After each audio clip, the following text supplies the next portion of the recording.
ಎರಡನೇ ಮದುವೆ ಆಗ್ತಿದ್ದಂತಹ ಪತಿಗೆ ಮೊದಲ ಹೆಂಡತಿ ಬಿಗ್ ಶಾಕ್ ಕೊಟ್ಟಿದ್ದಾರೆ. ಅಕ್ಕಪಡೆ ಸಮೇತ ಬಂದು ಮದುವೆಗೆ ಬ್ರೇಕ್ ಹಾಕಿದ್ರು ಹೆಂಡತಿ. ಕೊಡಗುರ್ಕಿ ಮುನೇಶ್ವರ ದೇವಾಲಯದ ಬಳಿ ಮದುವೆ ನಡೀತಾ ಇತ್ತು.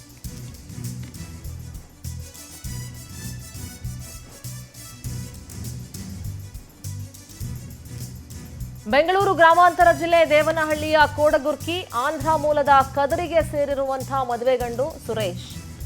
ಮೊದಲ ಹೆಂಡತಿಗೆ ತಿಳಿಯದಂತೆ ಎರಡನೇ ಮದುವೆಗೆ ಸಜ್ಜಾಗಿದ್ದ ದೊಡ್ಡಬಳ್ಳಾಪುರ ಮಹಿಳಾ ಠಾಣೆಯಲ್ಲಿ ಪ್ರಕರಣ ದಾಖಲಾಗಿದೆ.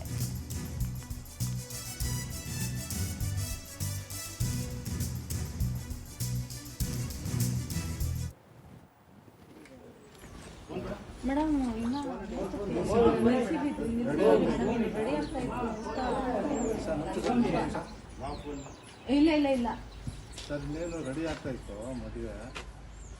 ಸರಿ ಮೇಡಮ್, ಅದು ಎರಡನೇ ಸೆಕೆಂಡ್ ಮ್ಯಾರೇಜ್ ಸರ್. ಮದುವೆ ನಿಲ್ಲಿಸಿದ್ದೀವಿ, ಇನ್ನೇನು ಅಕ್ಷತೆ ಕಾಳೆಲ್ಲ ಇಟ್ಕೊಂಡಿದ್ರು, ಸ್ಪೀಡ್ ನಿಲ್ಲಿಸಿದ್ದೀವಿ ಸರ್.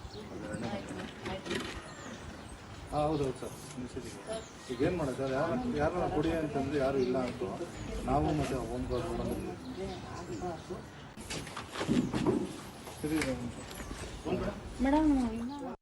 ಎರಡನೇ ಮದುವೆ ಮಾಡ್ತಾ ಇದ್ದಾರೆ. ಅವ್ರ ಚಿಗಪ್ಪ ಮತ್ತೆ ಇಲ್ಲಿರೋ ಪೂಜಾರಪ್ಪ ಎಲ್ಲ ಸೇರಿ ಎರಡನೇ ಮದುವೆ ಮಾಡ್ತಾ ಇದ್ದಾರೆ ಸರ್. ನನ್ ನ್ಯಾಯ ಬೇಕು ನನ್ಗೆ ನನ್ ಮಕ್ಳಿಗೆ ಅಂತ ಇಲ್ಲಿ ಬಂದಿದ್ದೀನಿ ಸರ್. 19 ವರ್ಷದಿಂದ ಸರ್. ಡೈವರ್ಸ್ ಏನು ಆಗಿದೆ ಸರ್. ಈಗ ಮನೆಯಲ್ಲಿ ಏನ್ ಸಣ್ಣ ಪುಟ್ಟ ಎಲ್ಲದಕ್ಕೂ ಜಗಳ ಮಾಡೋದು, 1 ಗಂಟೆ 2 ಗಂಟೆಯಲ್ಲಿ ಬರೋದು, ಏನು ತಂದಾಕ್ತಾ ಇರಲಿಲ್ಲ, ಮಾಡ್ತಾ ಇರಲಿಲ್ಲ, ಯಾಕೆ ತಂದಾಕಲ್ಲ ಮಾಡಕ್ಕಲ್ಲ ಅಂದ್ರೆ ಬಂದು ಹೊಡೆದ್ ಬಿಡೋದು, ಬಂದು ಹೊಡೆದು ಹಾಗೆ ಹೀಗೆ ಅಂತ ಇದ್ ಮಾಡ್ತಾನೆ ಇದ್ರು ಸರ್. ಆದ್ರೂ ನನ್ ಮಕ್ಳಿಗೋಸ್ಕರ ನಾನು ಸಂಸಾರ ಮಾಡ್ಕೊಂಡೆ ಬಂದ್ರೆ ಲಾಸ್ಟ್ಗೆ ಸಾಯಿಸೋ ಸ್ಟೇಜಿಗೆ ಬಂದು ಈಗ ಅಮ್ಮ ಮನೇಲಿ ಭಯ ಬಿದ್ಬಿಟ್ಟು ಅಮ್ಮವರು 1 ವರ್ಷದಿಂದ ಕರ್ಕೊಂಡೋದ್ರು ಸರ್. ಅವ್ರು ನನ್ ಗಂಡನೇ ಸರ್. ನನ್ ಗಂಡನೇ ಅಲ್ಲೇ ಮಾಡಿರೋದು ಆಲೋ ಬ್ಯಾಕಲ್ಲಿ ಹಿಂದೆಯಿಂದ ಬಂದು ಹಾಕ್ಬಿಟ್ಟಿದ್ದಾರೆ ಸರ್. ನನ್ಗೆ ಜ್ಞಾನ ಏನಿಲ್ಲ, ಏನೂ ಇಲ್ಲ. ಯಾರೋ ಕರ್ಕೊಂಡೋಗಿ ಹಾಸ್ಪಿಟಲ್ ಅಡ್ಮಿಟ್ ಮಾಡಿ ಪ್ರಾಣ ಉಳಿಸಿದ್ದಾರೆ ಸರ್. ಈಗ 1 ವರ್ಷದ ಮೇಲೆ 3 ತಿಂಗಳಾಗಿದೆ ಸರ್. ನನ್ಗೂ ನನ್ ಮಕ್ಳಿಗೆ ನ್ಯಾಯ ಬೇಕು. ಅದಕ್ಕೋಸ್ಕರ ನಾನು ಇಲ್ಲಿವರೆಗೂ ಬಂದಿದ್ದೀನಿ ಸರ್. ನನ್ಗೆ ಎರಡನೇ ಮದುವೆ ಮಾಡ್ತಾ ಇದ್ದಾರೆ. ಅವ್ರ ಚಿಗಪ್ಪ ಮತ್ತೆ ಇಲ್ಲಿರೋ ಪೂಜಾರಪ್ಪ ಎಲ್ಲ ಸೇರಿ ಎರಡನೇ ಮದುವೆ ಮಾಡ್ತಾ ಇದ್ದಾರೆ ಸರ್. ನನ್ ನ್ಯಾಯ ಬೇಕು ನನ್ಗೆ ನನ್ ಮಕ್ಳಿಗೆ.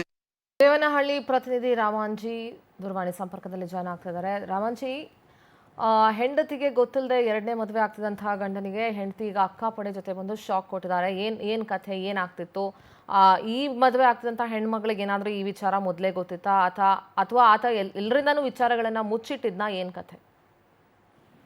ಸಿಂಧೂರ ಅಂತಂದ್ರೆ ಈ ಆಂಧ್ರ ಪ್ರದೇಶ ಮೂಲದ ಸುರೇಶ್ ಎಂಬಾತ ಮೊದಲನೇ ಮದುವೆ ಆಗಿ ಮೊದಲೇ ಹೆಂಡತಿಗೆ ಗೊತ್ತಾಗ್ದಂಗೆ ಎರಡನೇ ಮದುವೆ ಆಗಕ್ಕೆ ಇವತ್ತು ಪ್ರಯತ್ನ ಪಟ್ಟಿದ್ದಾನೆ. ಮೊದಲೇ ಚಿಕ್ಕಬಳ್ಳಾಪುರ ಮಂಚನಹಳ್ಳಿ ಮೂಲದ ಒಬ್ಬ ನಾಗವೇಣಿ ಎಂಬ ಜೊತೆ ಇದು ಸುರೇಶ್ ಏನು ಮೊದಲನೇ ಮದುವೆ ಆಗಿರ್ತಾನೆ. ಇವತ್ತೇನಂತಂದ್ರೆ ಅದಾದ ನಂತರ ಒಂದು ದಾಂಪತ್ಯ ಕಲಹದಿಂದ ಆ ಮೊದಲನೇ ಹೆಂಡತಿ ಒಂದ್ ಸ್ವಲ್ಪ ದೂರ ಇರ್ತಾನೆ. ದೂರ ಆದ ನಂತರ ಇವತ್ತೇನಂತಂದ್ರೆ ಎರಡನೇ ಮದುವೆ ಆಗೋದಕ್ಕೆ ಈಗ ಪ್ರಯತ್ನ ಬಿಟ್ಟು ಈಗೀಗ ಆ ಮದುವೆಗೆ ಬ್ರೇಕ್ ಬಿದ್ದಿದೆ. ಮೊದಲನೇ ಹೆಂಡತಿ ಏನಂತಂದ್ರೆ ದೊಡ್ಡಬಳ್ಳಾಪುರ ಗ್ರಾಮ ಮಹಿಳಾ ಠಾಣೆಯಲ್ಲಿ ಒಂದು ದೂರು ಕೊಟ್ಟು ನಂತರ ಅಕ್ಕಪಡೆಯ ಜೊತೆಗೆ ಇವತ್ತು ಬಂದು ಮದುವೆ ನಿಲ್ಸಿದ್ದಾರೆ. ಈ ಒಂದು ಮದುವೆ ದೇವನಹಳ್ಳಿ ತಾಲೂಕಿನ ಕೋಡಗುರ್ಕಿ ಗ್ರಾಮದ ಮುನೇಶ್ವರ ಗ್ರಾಮದಲ್ಲಿ ನಡೀತಾ ಇರ್ತಿದೆ. ಒಂದು ಮೊದಲೇ ಹೆಂಡತಿ ಈಗ ಪೊಲೀಸರ ಜೊತೆ ಬಂದು ಆ ಮದುವೆನ ಬ್ರೇಕ್ ಹಾಕಿದ್ದಾರೆ. ಏನಂತ ಇದು ಪ್ರಾಥಮಿಕ ಮಾಹಿತಿ ಏನಂತಂದ್ರೆ ಈಗ ಮದುವೆ ಆಗ್ತಿರೋ ಹೆಂಡತಿಗೆ ಪ್ಲಸ್ ಯಾರಿಗೂ ಮಾಹಿತಿ ಗೊತ್ತಾಗ್ದಂಗೆ ಕದ್ದು ಮುಚ್ಚಿ ಇವತ್ತು ಸುರೇಶ್ ಎಂಬಾತ ಎರಡನೇ ಮದುವೆ ಆಗಕ್ಕೆ ಮುಂದೆ ಆಗಿರ್ತಾನೆ. ಈಗ ಸದ್ಯಕ್ಕೆ ಪೊಲೀಸರು ಸಹ ಬಂದು ಆ ಮದುವೆ ನಿಲ್ಸಿ ಮತ್ತೆ ಈಗ ಮದುವೆ ಆಗ್ತಾ ಇರೋ ಹುಡುಗಿನ ಮಹಿಳೆನ ಪ್ಲಸ್ ಆ ಗಂಡನ ಇಬ್ರು ಸಹ ಠಾಣೆಗೆ ಕರೆದೋಗುದು ಈಗ ವಿಚಾರಣೆ ನಡೆಸ್ತಾ ಇದ್ದಾರೆ. Sindhura. Alright Ramanji, thank you Ramanji ನಿಮ್ಮೆಲ್ಲ ಡೀಟೇಲ್ಸ್ಗಾಗಿ.